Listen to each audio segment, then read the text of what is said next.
Welcome to Impact Farming, where we introduce you to the people and ideas that will have a massive impact on your farming operation. Brought to you by Farm Marketer. Sit down, start the engine, and let's roll with today's show.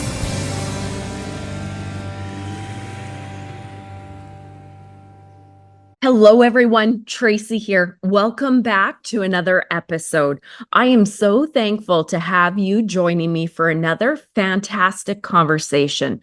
But before we dive right in, a quick word from this week's sponsor. Soil health is under pressure, but real solutions start below the surface. Black Earth offers a full suite of humic solutions, from high-purity granules to powder, liquid, and soluble formulations, all powered by pure Humulite. Formulated for performance, backed by consistency, trusted by growers worldwide from one of the world's rarest reserves. Grow stronger with the power of Black Earth Humulite. Learn more from Mind to Market at blackearth.com. Hello, everybody, and welcome back to another episode of the Impact Farming Show. Today, I have an amazing guest. I have Michelle Klieger joining me. How are you? I am fantastic. Thank you so much for being here. I'm excited to talk to you today. I am so excited to dive into what we're talking about. Free trade. You have a huge body of knowledge. You actually wear several hats, and I'll get you to share your whole background in a minute, but you are a strategist, you're a podcaster, you're an author. You are the author of The Demise of Free Trade, and that's what we're talking about today. Anybody in our audience that's listening, they're going to want to hear this episode, because is there any topic that's actually more hot right now than free trade? I don't think so. So welcome, Michelle.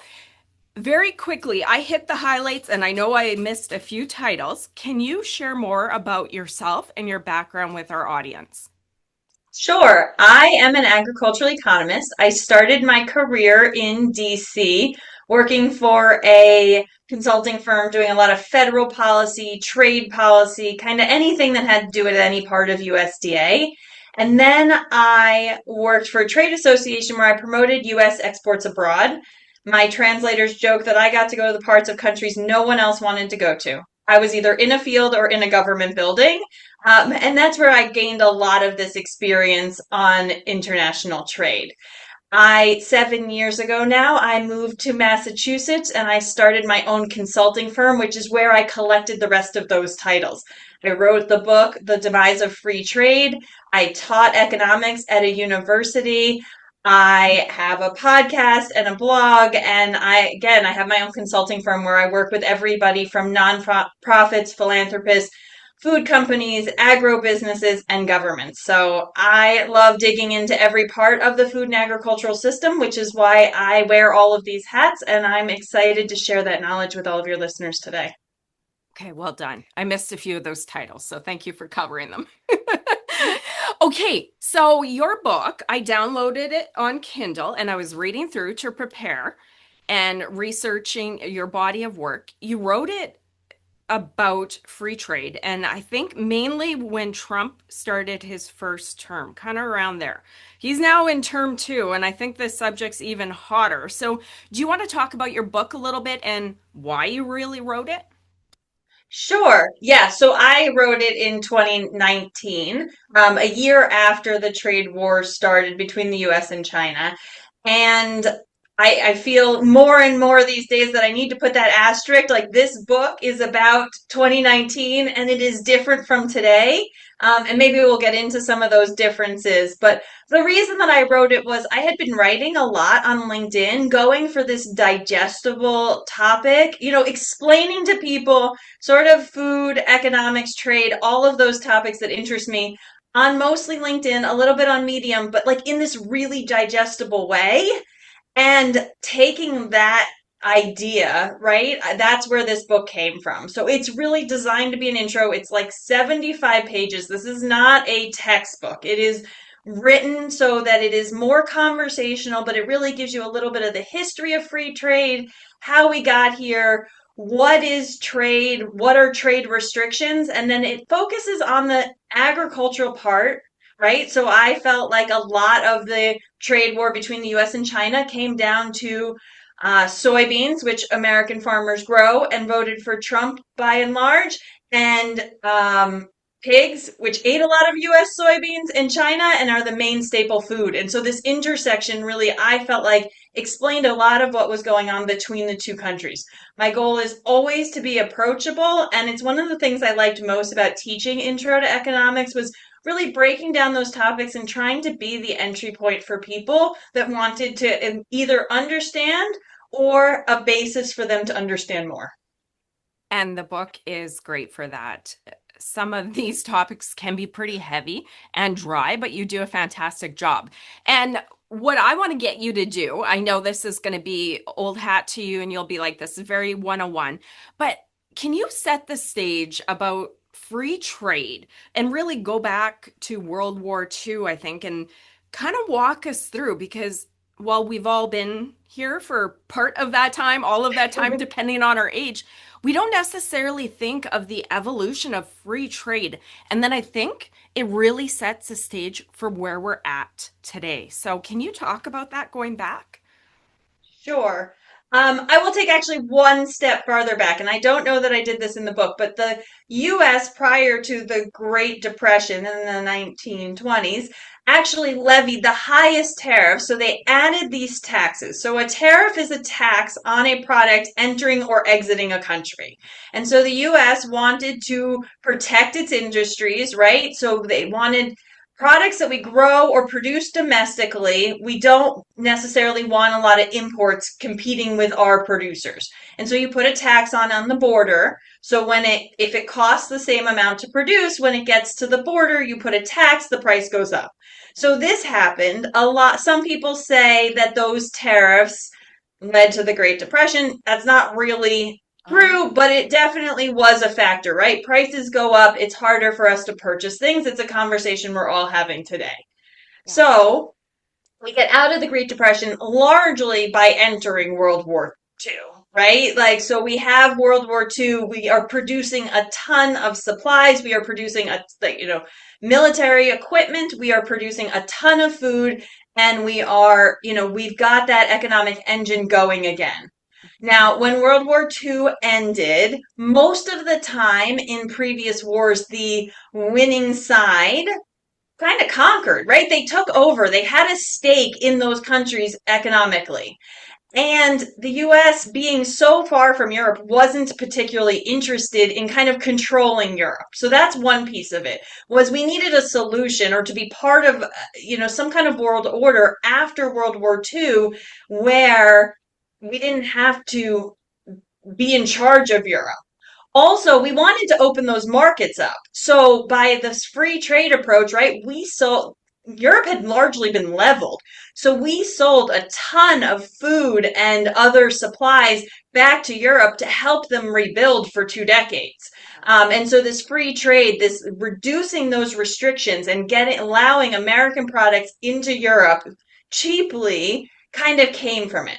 Also, the other thing that was sort of discussed at Bretton Woods, which is where all this conversation happened, was that if we're economically tied together, it's a lot harder to go to war. You are not going to start a war with someone who purchases a lot of your stuff because it's almost a different version of mutually assured destruction.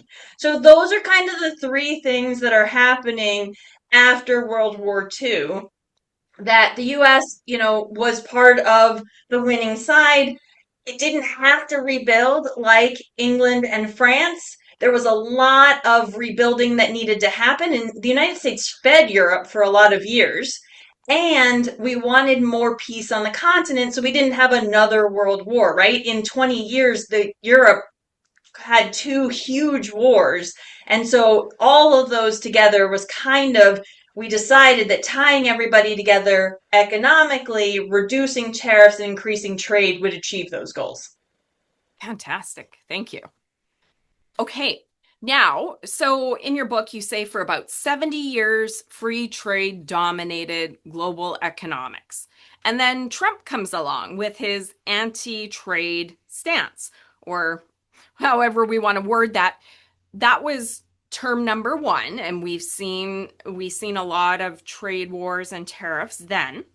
And then maybe you want to talk about that in between. And then now he's back, and it almost seems like it's okay to say back with a vengeance on this subject. So, what do you want to speak to his anti-trade stance? And I think that's part of a bigger picture of where the world's at with global production too, right? Does it not go hand in hand? Yeah, well, I'm not going to speak for the president and I'm not going to pretend like I can, but I can Right. talk about some of the things that I see and the Right. way that I see them. So, in general, economists, we love international trade, right? If you are bringing down the cost of all of the things we buy and sell, right? Everybody is able to purchase those things for less money. So Yeah. consumers overall really benefit from free trade. And if you go back to a lot of the news reports, especially during the last Trump administration, right, there were all these things like the tariffs on Chinese goods. So that extra fee you're going to pay the government when a Chinese good is brought in is going to cause the household budget to increase by $2,500 a year, right? So it's not, it's a million little cuts, right? Food from South America, products that we're getting from Southeast Asia and China, all of those are a little bit cheaper than they used to be when we produce them domestically, for argument's sake. So all of us are a little bit better off, and so that's good, right? And in the bad is that some industries are hurt. And so what happens when we talk about trade is a lot of people are helped a little bit and a few people are hurt a lot. And the narrative really was for a long time, even as these, challenges started to happen, was, well, everyone is better off and these people are that were in manufacturing are hurt a little bit, and we've created these accounts to help them retrain, and we're going to give them money and we're going to help them. And so that is like the mass balance that economists see and policymakers see. I think where Trump came in last time was all of those communities that were hurt because of the loss. It's easy to point to them. It's easy to say, look at this whole community was decimated. These individuals were really hurt. So it is really easy to make that anti-free trade argument because it's easy to put a face on it and say, this person, this family lost their job, lost all of the economic powerhouse in their community, and everybody else saved $15 on their grocery bill. So I think that we had largely looked at the benefits of society, and Trump really was able to take those people and industries that have been hurt over time and really lift them up. And I think that as more time had gone on, you could see more and more communities that have changed and shifted and been hurt as, because of this change in international trade.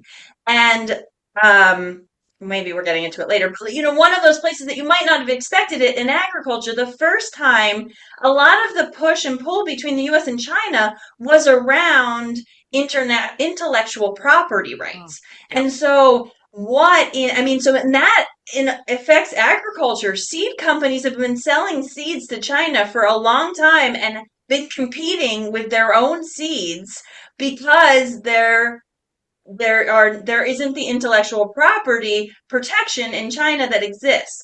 And so it's not just manufacturing, but you're now had seed companies in agriculture and others that are saying, we're competing with ourselves and we want that money for the investment we made. And so you were able to find more people that were harmed that were able to buy into this. We need to change what our trade system looks like. Well, I'm going to say Make America Great Again. Obviously, that's the anthem. And you're right, whether it's the automobile industry, manufacturing, because of free trade that went over to China, they started mass producing. It's cheaper for everybody here. And that's what you're saying, right? Now it was pretty easy to say, well, look at all these cities that used to be manufacturing. Now they're decimated. We need to make America great again. And in your book, I didn't even think about it. You mentioned the solar panel industry. So where I'm going with this, he had term one, And he said, well, we're going to make America great again. And this is why we're doing these trade wars, tariffs. And then we're here again. But, and this, we're getting right political here. Is it actually working? Is he bringing back these factories? Is anything actually being made great again? Are we too soon in this conversation to see? Because we're going to work into it right away with farmers. I mean, farmers are stuck in the crosshairs of it. So is this actually helping the US? Is that too big of a question? Well, I want to be a stereotypical economist and say it depends. Okay. I'm not, it depends, right? Okay. So I mean, yes, trade was a big thing, right? There are other places of the world where labor is a lot cheaper. And if they are doing the manufacturing and shipping it back, we're paying much lower labor costs. And so products are cheaper, right? That is one of the cases. But it's not just, and so that is one thing that we saw. But that is not the only thing that has happened in the last 50 years that has changed our feelings about trade. There's a lot more automation, right? So people aren't doing those jobs in part because they're not in the United States and in part because people don't want them. And that is something we see a ton in agriculture. We can talk about labor, and the challenge in agriculture is there isn't enough labor. That we've gotten to a point as a society where people want to be in air conditioned jobs and sit at a desk and be comfortable.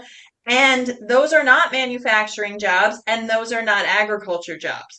So to answer your question, I would say that there have been several very high level manufacturing projects in the United States. So Johnson and Johnson has a new factory this year on the chip and computer side of it. TSMC and Apple and Nvidia and Corning are all talking about more plants here. And I bet if we dug, we could find some auto ones too. The difference is, while those manufacturing might be expanding, the plants that are being built are almost fully automated. And so a plant that would have had thousands of jobs in the 70s has a handful now. And the handful that they have are not unskilled, a term I hate. They're not unskilled jobs, they are engineering jobs. And you see it across the supply chain that there are, for a long time, John Deere had a hard time hiring mechanics as a blue collar job. But now that there's so much technology, they're hiring engineers and there's a lot more interest. So it's not just the trade that's playing into it. It's also changes in our workforce that's happening. And labor is still really expensive in the United States. It's hard to come by and it's expensive. And so to avoid that, we have a lot more automation. And so the question is, are we fixing it? Are we bringing some manufacturing back? Sure. Are we bringing the jobs back? Not really. And so I guess I'd want to be clear on what the goal is, which isn't something that necessarily happens in political talking points. Ooh, I like it. Thank you. I opened that right up, and I'm glad that you took that where it needed to go, because I'm going to probably open it right up again. And you're the expert at this, so take this where it needs to go, because I'm trying to position the questions correctly, but I find there's so many things to the one question and everything going on. It's hard to even have this conversation. So let's go to the farmers now. And you mentioned it before, and this is pretty heated. And if you go on any social media platform, you'll see everybody going, well, farmers, boo-hoo, you voted for this. And we're looking at the US, Canada, things are changing everywhere. We're having our trade issues too. But Trump and China, the big war. Now, farmers are really hurting because of soybeans, and there's no orders coming in because of tariffs. And again, going back to what I was saying before, a lot of people are like, boo-hoo, you voted for this. Why did you vote? So can you speak to that? Because there's a lot of people going, sucker, right? If we want to be political, you Republicans, you did this to yourself. And then there are other people saying this narrative. So, do you want to speak to the farmers in the audience that are going, well, we voted to make America great again. We didn't mean to destroy our livelihood. Do you want to speak to Trump, China, agriculture? But then here's so many choices. Yeah, and then I'm opening it up again because I also see the sideline conversation, and our mutual friend, podcaster Damien, he's been saying for many years, we're oversupplied. We're oversupplied. Everybody else is becoming better farmers. We don't need, the world doesn't need the US anymore. So when I'm wanting to ask you about China, Trump, and what's going on right now, I also see the big narrative on the side that other producers are filling those voids while Trump's throwing his tariffs. So I hugely open that up. You can just yes, you did.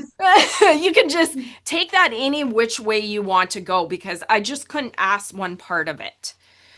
No, I appreciate that. I mean, I guess the first thing I want to say is that I don't think anybody votes on, I don't think that anybody loves everything about the person they're voting for. And like to that point, like maybe I don't know. I don't really have a good way to say it, but I really hate the finger pointing of you voted for him and therefore you did this to yourself. Like maybe you could have seen that trade was going to get messier in this year because it was so messy in 2018. Fine, but did you vote solely on trade policy? Like very few people are voting solely on trade policy, right? And so you have two choices of who to vote for, and the odds that you agree with everything either one of them says are effectively zero. Like, who does that? Yeah.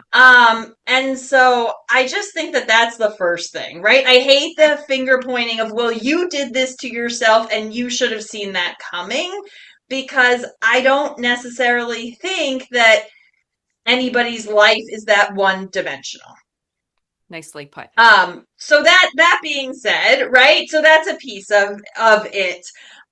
Yes, look, like trade was not, like, there were more trade disruptions during the first Trump administration than we had seen in the 75 years or so. And right now, I think the estimated tariff today, after all of them went into account this year, is an average of 16% when we were under 3% for most of the last several decades. So again, like, yes, there are a big increase in trade. In tariffs, which does impact trade.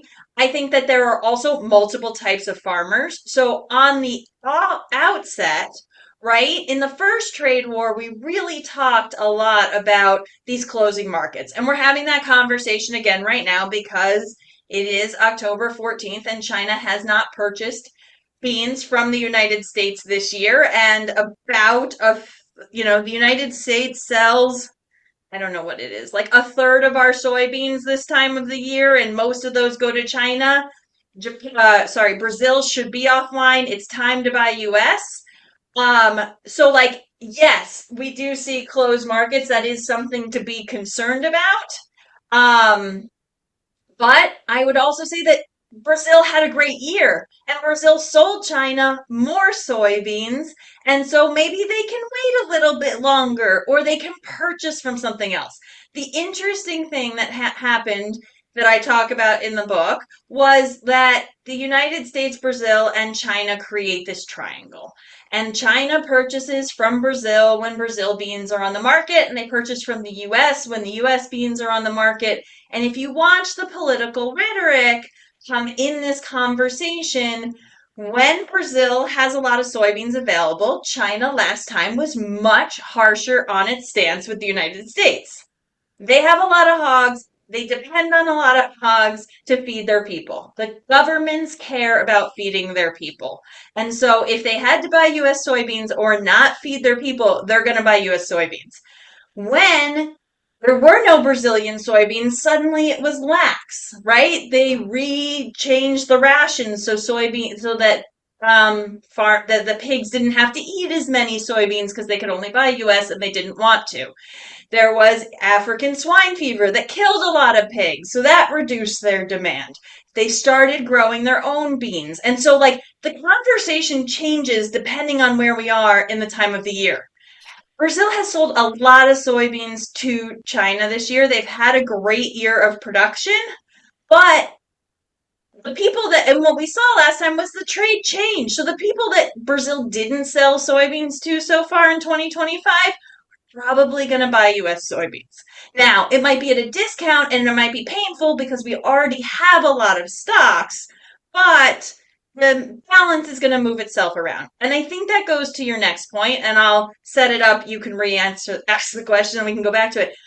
We have a lot of supplies. The world stocks on corn are at a 7-year high. The US had used a lot of the trade money that Trump gave to farmers in the last administration to build on-farm storage. That gives you a year to store your crop until you have to sell it. We filled a lot of that storage. We had outstanding crops this year. Other countries had outstanding crops. And so that's putting more pressure on the system too, right? It's not just that China bought from Brazil, it's that they bought a lot from Brazil. And the US is sitting on a lot of beans, and China doesn't have to purchase them right now. And so that pressure we're seeing of there's just a lot of supply. And supply really has been the story on beans for a while now, whether it's China purchasing American beans or sustainable aviation fuel and renewable diesel. Like all of the soybean story right now is about demand consuming millions of bushels of beans and not how many we're producing. Okay. This is such a hard conversation to have. It's when I talk, and each subject that I have and each guest that I have on the show, I mean, it has its nuances, but having a conversation about trade is I'm finding multi-level, and there's history and there's policy and there's several players, and then there's changing economies and supply. So I'm finding it very hard to ask just one question, which is quite an interesting conversation. But okay, forgive me because I don't chat about trade and policy and tariffs. Why not? Yeah, so why not? Why not? Because this is like, this is interesting. It's a fun conversation too. But and forgive me again because I'm not deep into the news and the history and the partnerships. Why did Trump put the tariffs on soybeans? I am totally blanking because, and here I'm just going business person.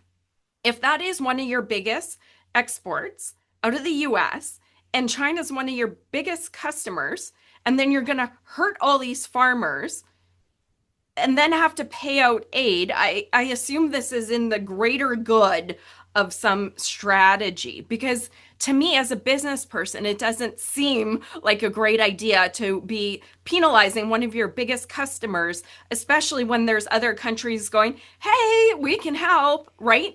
And forgive me, I'm just so 101 to the conversation that I'm going straight business. Why did he do this? Because yeah, well, so it's not that Trump put tariffs on soybeans. Trump put tariffs on all things that the United States purchases from China across the board. Right. So anything, all of the stuff, right? Yep. So all of the manufactured products that we purchase as Americans, I was like 25% tariff maybe, right? So you put on the tariff on all of those. In response, China said those tariffs are worth X billion dollars. Soybeans are worth Y billion dollars.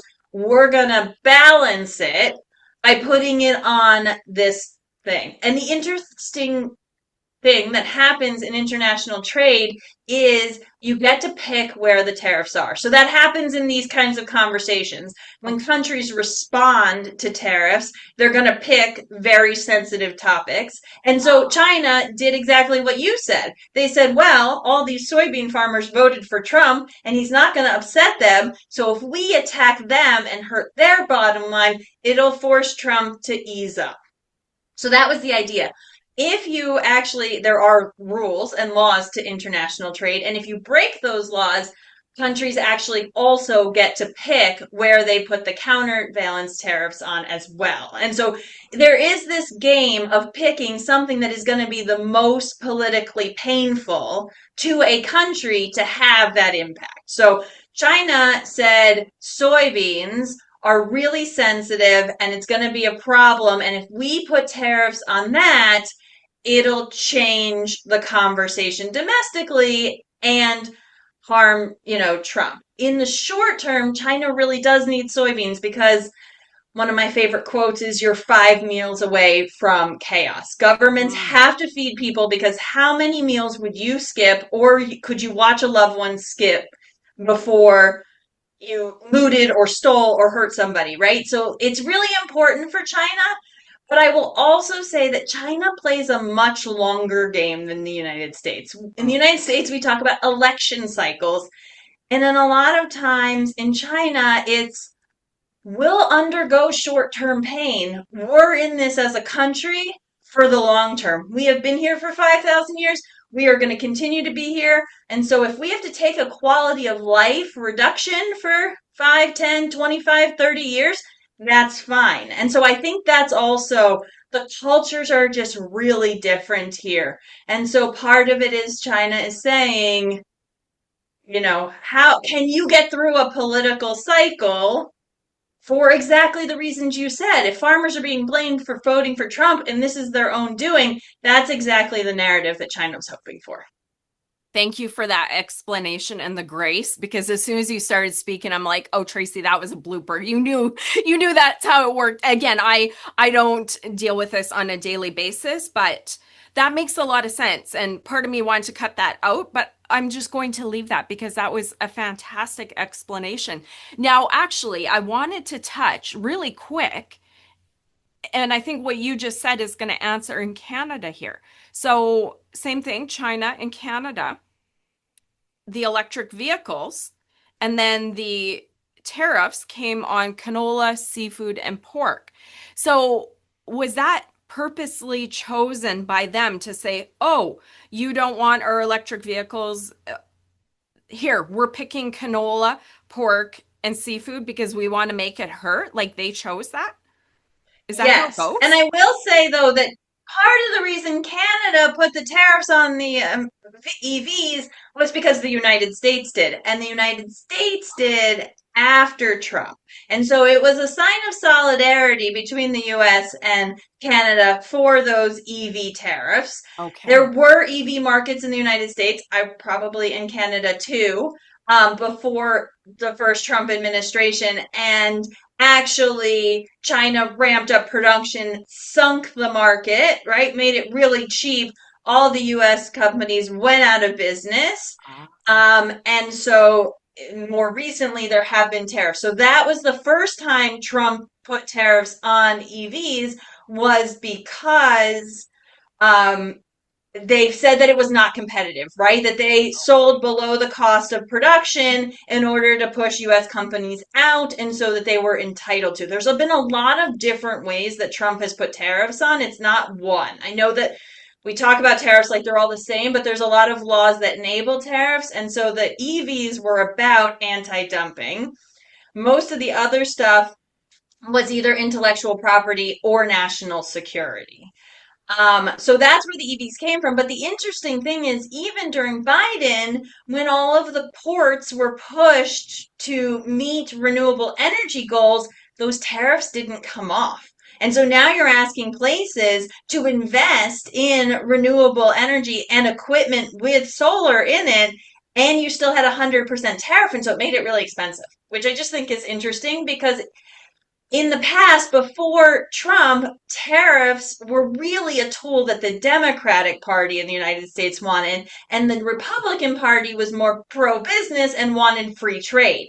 And so it's been this real shift with Trump. I think that's part of it. It's not just that there's tariffs, that it's also this political shift where Republicans are asking for tariffs and not Democrats. And so when Trump left office and Biden came on, you didn't see those tariffs removed because Previously, the Democrats were the party of labor. And so labor unions didn't want all these jobs exported, so they wanted tariffs. And so maybe you're going to ask it sooner or later, but like, will this continue to change back and forth? Well, we didn't actually see an unwinding of the tariffs from 2018 when the administration shifted. And so, do I think it's possible to go back to a world with more free trade? Absolutely, right? It's cyclical. The world is cyclical. And as much as we like to say things are unprecedented, like 100 years ago, we had tariffs of an average of 16%. Like, we're there again. Should we go back to zero? Absolutely. But it's going to take trust from companies making new business investments to believe that the tariffs are not going to stay for them to make the investment, right? And that's what I think you've spent a lot of this year doing was on April 1st, when all the tariffs came out, companies didn't know what to do. Are these real? Are they not? Are they going to last? Are they going to move? How is it going to change? Where do I put my money? And so there was this like freeze of don't want to spend money because I don't know. But at some point, businesses have to spend money and they have to make those investments in the future. And so now you're making investments on the current climate. And I think everybody's watching to see if there's a huge reversal, if the inflation goes way up and everybody complains that stuff's too expensive and they want to import again, fine. Like you might see that. You might not. It's just not an easy math to guess at this point. Okay. Well, I'm admittedly quite embarrassed by my 101 questions, and that's okay because I don't do agriculture news or commentary and deal with this every day. And while I'm a little bit sheepish, I'm actually loving that you're going like really 101 because I imagine if I was a pro, we'd be sicking up here. And I think a lot of this explanation that you're sharing, there's a lot more individuals in the audience in addition to me that don't know a lot of this backstory. And you are right. I had heard that this was here when the other party was in place. Trump came, he didn't end it. And then now here he is. So it is so easy to finger point, right? And I didn't even really realize that it was actually the flip. The Democrats were more of a tariff anti-free. Yeah, in the past. I mean, but it's just different, right? It wasn't. I mean, it was to protect manufacturing jobs. It was also humanitarian, right? We don't want to purchase from places that don't have humanitarian standards. It might be environmental, right? A lot of European trade policy right now is requiring supplying countries to meet certain certain environmental standards. And so that's another thing that's really changed from the 1940s to today. Originally, it was just tariffs, right? You put a tax on something when it enters the border, or you have a quota. You're allowed to import X for free, and Y, anything above it has this tariff. But actually, free trade agreements are so complicated now, right? They have intellectual property rights, trade, like arbitrations. If you and I agree, the free trade agreement, right, USMCA says how the United States, Canada, and Mexico are going to manage disagreements on trade. They set limits or minimum wages on prices. There's a lot more going on. And I do talk about that in the book, and it did come up in the news. You know, that's sort of what triggered last week's round of disagreement between the United States and China didn't put more tariffs on the United States. They said, we're not going to sell, or we're going to make it harder to sell rare earth metals. We're not going to put a tax on it. We didn't go back to the trade war, but we're going to make it more difficult. And I think that that's one of the pieces. And from my time working in trade that I saw was it's one thing when the politicals have their disagreements, but it's another when you lose the connection between the two countries. And so this example that I always like to give is when a product was shipped from Canada to Mexico, there was 2 pages and somebody put a stamp on the middle. So half of each page got a stamp. Okay. And when the U.S., when it was then re-exported to the United States said, we're not going to take that. We need a stamp on every single page. When you have good negotiations, between countries and good working relationships between the bureaucrats, sits down and says, hey, this is a stamping issue. And you're able to come to a conclusion. But when tensions get really high, those people no longer have the authority to be in a room together and it breaks down. And you see that a ton in agriculture on phytosanitary, like the disease and pest issues. If there's no communication, we can't work through who's doing what tests and why and when. And so the system gets gunkier. It just gets harder to move.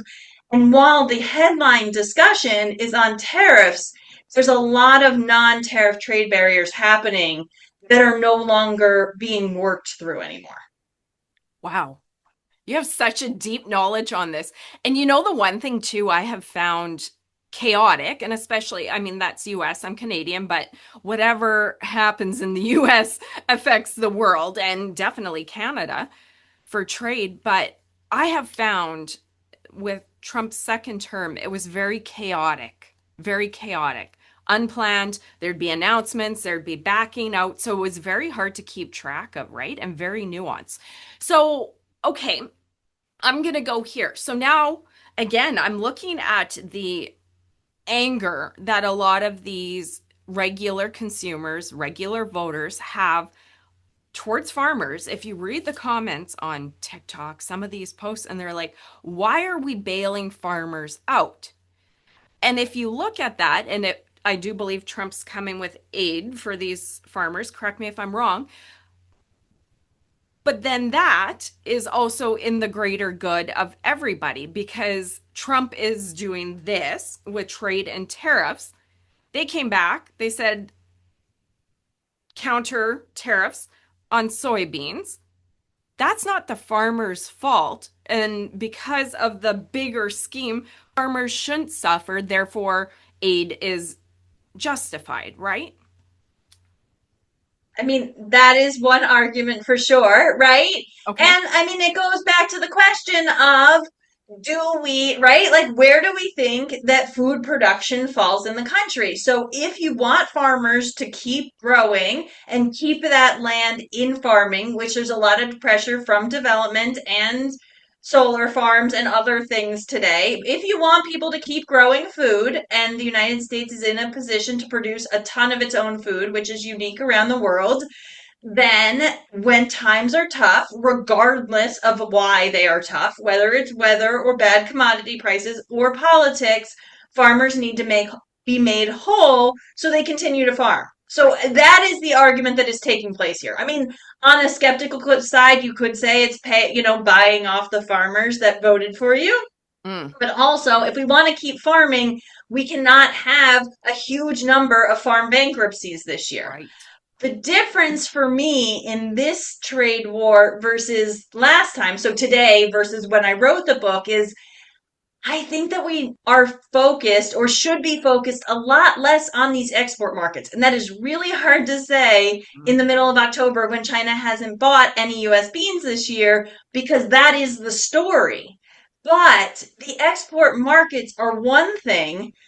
But the other piece of that is it's more expensive for farmers. And the reason that in some cases this low bean price is such a problem is because the inputs are more expensive. There are tariffs and supply chain disruptions on fertilizer, on all of the equipment coming in, right? The parts that are being used to make the equipment is more expensive. So the equipment's more than expensive. So you're seeing it from both sides on the farm right now. You're seeing input costs get higher, in part because of the tariffs, and you're seeing prices go down, and that's squeezing farmers. And the other thing that I didn't talk about, and I'm not sure that was talked about as much 4 years ago or 8 years ago, was the import markets. The United States imports way more food than we used to. We export our big commodities. So you're talking about the export markets that are being affected right now are corn and ethanol and meats and beans and oil seeds, right? Like those things that we export, and chicken, right? Those things that we export, you're worried about counter tariffs. But those tariffs that went into effect or were announced in April and have gone into effect all year, the United States imports a ton of fruit and vegetables now. And so all of those prices are higher. And so consumers are now going to have questions, and we talk about food inflation all the time, but our fresh, it's not even, I think historically the conversation has always been, well, we import so we can eat grapes in January. But if you look at import data, the United States imports a ton of fruits and vegetables and flowers and everything else that we consume. And so there's a question for me. Maybe this round of trade money goes to commodity producers. I don't know. But the question to me is, what does US agriculture look like in 5 or 10 years if the tariffs stay on?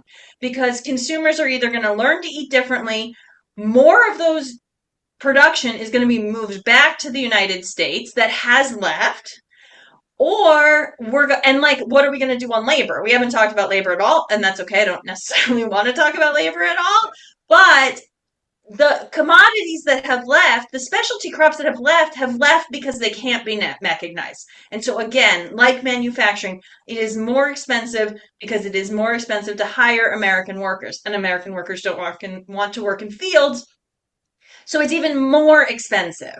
And so what happens now when our food is more expensive to import because of tariffs, and we don't have labor to take those markets back domestically? Like, do we start investing in local food systems again? Do we have a change in programs? And that is a really long conversation. And just like tariffs gets a lot of people very worked up, but it's a really interesting thought exercise. And I'll just add that, so I guess it was last year now, I did some work on, there was a round of tariffs proposed on tin cans, right? The cans that you put right when you buy canned vegetables, right? And so the question was, how much more expensive would food be because it comes in these tin cans? And at one point, I actually spoke to someone that said, look, like, the cans at that point will be too expensive. We normally buy cans, we bring them in, and we can domestically grown green beans, and we put them in the can and we put them on the shelf. If this tariff goes into effect, we're not going to do that. We're just going to buy green beans in cans from China because it will be cheaper to ship them whole than it would in the two pieces. And so our food system has changed so much that I think the conversation about US agriculture needs to be bigger than just the export markets, but also on how we're feeding ourselves and how we're paying for it. Wow. And that's just huge too. I'm finding this a very interesting conversation. There is so much at play. And you said there's been economists talking about deglobalization, protectionist policies. We're seeing it with Trump. And it just seems to be that move to create local. But okay, so whatever 5-10 years from now holds, let's speak to the farmers that are dealing with increased costs, right? And closed markets, lower prices. What does that look like? And I think I'm asking the impossible question, but for farmers that are trying to deal with this year and getting stuff sold, and hopefully there's aid to make sure they're made whole and don't go bankrupt, because we need farmers, and that's a food security. Okay, there is pain. There's going to be pain. There's going to be changes.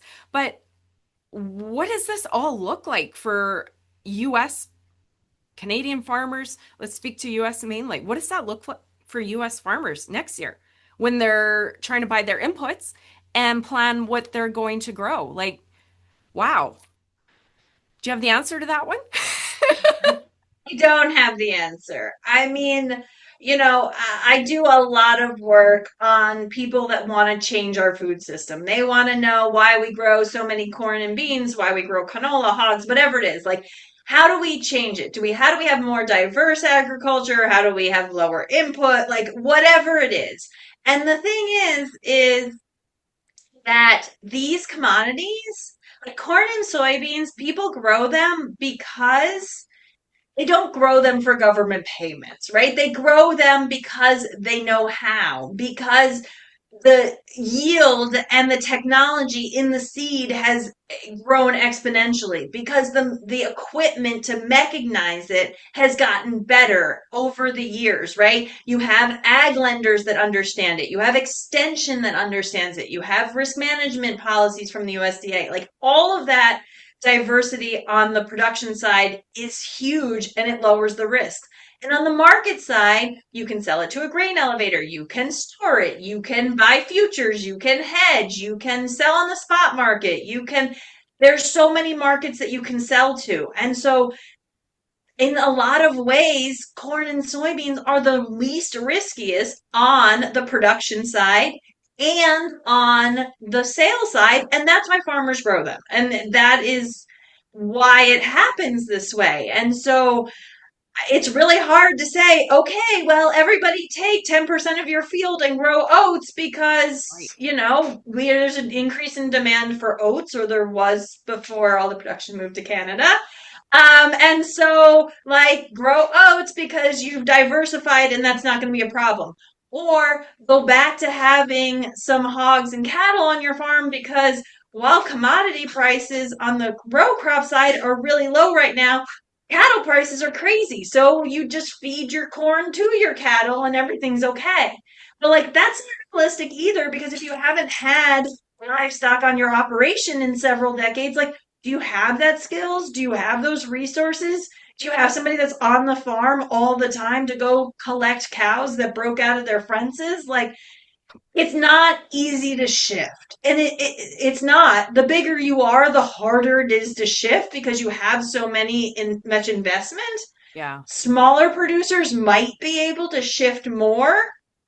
I do think that like paying attention. I talked to somebody recently in Illinois, and close to Chicago, people are growing tons of cut flowers and they're making hundreds of thousands of dollars an acre. And so, like, can you be creative and see what opportunities are locally make sense? Absolutely.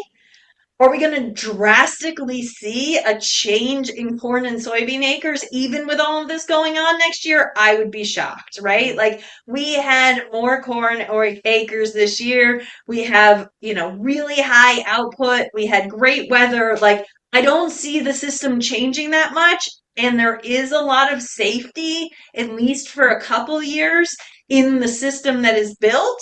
Mm. But I think you've always got to be paying attention to what other opportunities there are, especially in a time of uncertainty, because as hard as it is, I think that there are always opportunities right now. It's just like in uncertainty, there can be really big winners. It's just finding them. Yeah. Such a big conversation. You look at that as a producer, like you said, everybody's specialized. They've gone good. They know they can produce. And you know what? As a world, we've developed to this point of free trade over 70 years. And I think I heard somebody say large ships don't pivot quick, right? Like this is a big system that we've developed over so many years. And now changing production is saying, okay, we're changing, but we just can't pivot that quick, right? This is a big conversation. Well, and I talked to somebody last week. It was a producer in probably the mid-Atlantic, and he said, "Look, my grandfather grew wheat on this land, and it sold for $5 a bushel, and he had, a small amount of wheat.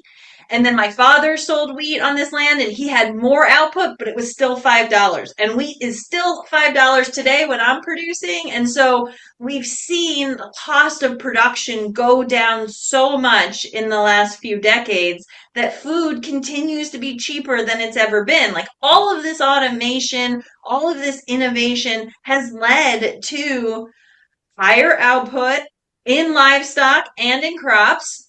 They have higher output. You have, in some cases, lower costs. You're able to get that yield. So we're producing more on less, but it does create supply problems. And now that we're discussing closing global markets, that reduces who's going to purchase a lot. And so, does that change? Maybe. Does biodiesel and renewable fuels fill in this gap? potentially, right? That's what we're doing right now. Instead of exporting, we're just going to use it all for oil, for fuel. Is that going to last? I don't know. But those have been my conversations in the last year, right? Before Trump took office, it was sustainable aviation fuel and renewable diesel all the time, and how much soybeans that was going to use, and how much oil it was going to use, and what were we going to do with all this meal. And now it's, well, if we're not going to export, what are we going to do with the soybeans? And so there are options, and it might not just be an aid package to farmers, it might be creating new markets. Interesting. I'm looking at producers, and I mean, what you should be doing as a business owner, but it's just been so predictable and growth oriented and more and bigger. And it's been so predictable. But I'm looking at a farmer right now that they really need to be thinking like, okay, next year. And then next administration, what's going to happen? Are we going back to old? Probably not because of global oversupply. And then after that, like, what does farming look like in 10 years? Like, wow, that's some big changes. Right. And then you do have a lot of people saying that climate change is really going to push our numbers down. And in some cases, it might, right? There would be lower output or potentially not because new places are available. But I just think that the supply has gone up enough that even if we see a decline, you're just not seeing the, spikes in prices that would go with that. Okay. This has been a fantastic conversation. I'm sure you're used to talking to other economists that chit chat about this stuff all day. I appreciate you taking it really 101 for me and individuals in our audience. I mean, everybody that we're farmers as well. We're beef farmers here in Canada. We're all so busy producing and dealing with today's problems. And if you look at it, we're just flooded with information. And if you look at the hot frenzy that Trump was with his tariffs, yes, no, this, that, it is literally so hard to keep track of everything. And then let alone go to the previous administration and then the big global picture over the last 70 years. So this has been a really informative conversation. I appreciate this.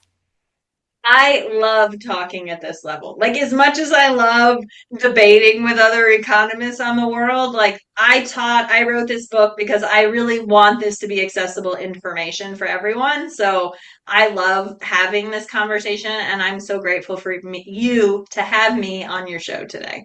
Oh, thank you. So my question, parting, if you have any final words and how people can connect with you, are we going to expect a book two for after Trump's end of his administration? No pressure. I mean, I have debated it, and the more conversations, every time I have a conversation like this, I'm like, okay, like I should really do it. But I'm also a lot busier than I was 7 years ago when I wrote it. So I don't know. Look, if you or your listeners have enough interest, I would definitely be that author that's like, you have to do the sequel. So I'm not against it. I really enjoy writing on a lot of different topics. You can find me on LinkedIn. I publish probably 2 short articles a week on different topics. For a while this year, I did try to line those up and see if I could turn them into an outline for a book. But there's just so much other stuff going on in the world that I kind of get lost, and it's not all trade all the time right now for me. Well, and even within the trade, it's all moving so quick, right? And it's back and forth and changing. It would be really hard to put that into a book, probably until after maybe that term's done, right? Yeah. Yeah.